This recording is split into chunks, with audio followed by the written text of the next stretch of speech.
Let's bring in former Texas governor and former energy secretary, the great Rick Perry. Governor, good to see you. Thanks for joining us. So answer that question for us. What is Joe Biden doing here? Is he concerned about the humanitarian plight of the Palestinians, or is he concerned about his lagging poll numbers back at home with young Democrat voters? Well, my instinct, he's probably trying to thread the needle here to appear to the sensible, passionate, compassionate Americans out there that he cares about what's going on. On the other hand, he knows he has a group of radical supporters on the other side of this issue that are, and listen, I don't know how anybody goes to sleep at night supporting Hamas and the terrorists and the activities that they were involved with. This, Dagan, you said it right. These are monsters. And the way you get rid of monsters is to destroy them completely and absolutely. That's what the IDF is all about. I support that. And they need to crush these terrorists every place they can find them. Don't allow for them to regroup, to reinforce, to rearm. That's what's going on right now. We saw it in Fallujah. It was a mistake then. It's a mistake now. I mean, some of the things that we're hearing about what was done to these children, the aunt of Eitan Yahalomi, who is 12 years old, said that the terrorists forced him to watch videos of the atrocities that happened on October 7th. They threatened the children with rifles if they didn't shut up. She also said that when he arrived in Gaza, all the residents, everyone beat him. And the 9-year-old Emily Hand's father said the little girl thought she'd been held hostage for a year. When he first saw her, that she was just whispering, that he had to put his ear up to her mouth because she'd been conditioned to not make any noise. And these are just the beginning of the stories that we're hearing from these tiny children who were held hostage by these terrorists. Yeah, the mental health aspect of this is going to be tremendous as we go forward. But we have to deal with what we have right now to try to get as many of these people out as we can, but also to send the message that never again will we allow this type of activity to go on. And so what Netanyahu and the Israeli forces are all about right now, certainly the bulk of the American people are behind them, supportive of them. And again, these people who stand up and support Hamas right now are some of the most soulless individuals that I've ever been around in my life. And frankly, there's, I don't have time for them. You mentioned never again, but here we are again, Governor. It is shocking, but also happening in the Middle East.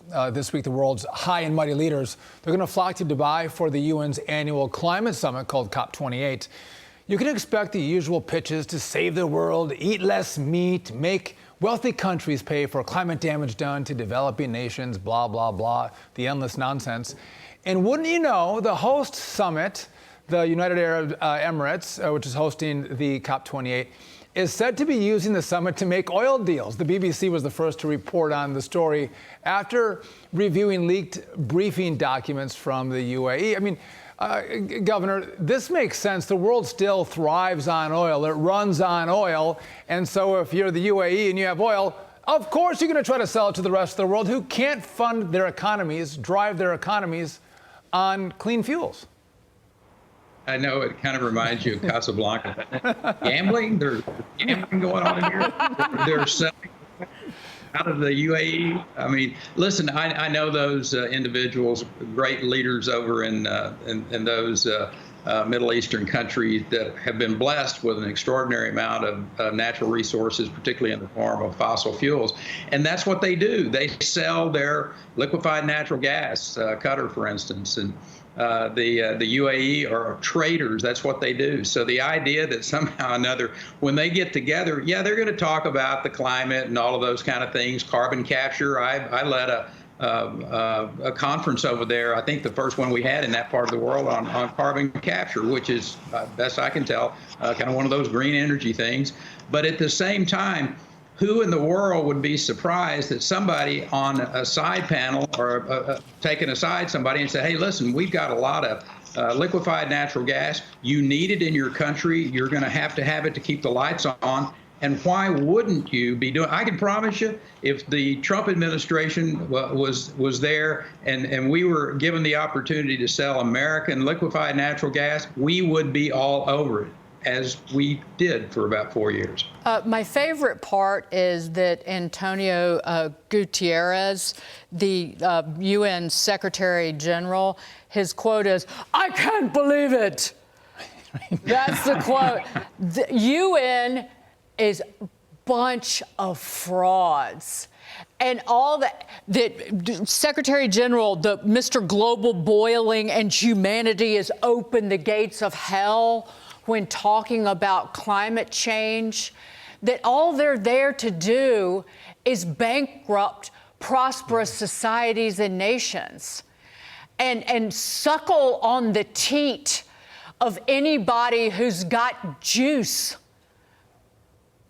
And Dagan, one of the fascinating things for me, and this is the really cold-hearted side of the whole climate environmental radicalism, they are absolutely against people in Africa, for instance, who are living in poverty, rank poverty. And the only way they're going to get out of that is by the use of fossil fuels to be able to deliver energy to them.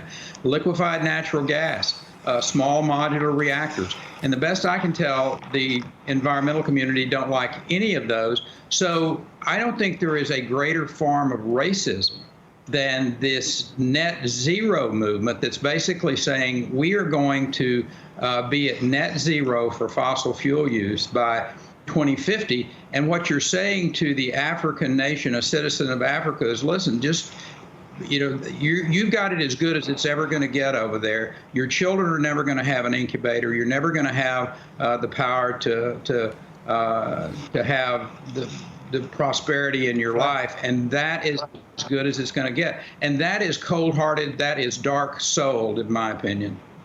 Lock in their poverty. Governor Rick Perry, always a pleasure to see you. Thank you for joining us. We appreciate it. Great to see you, Governor. All right.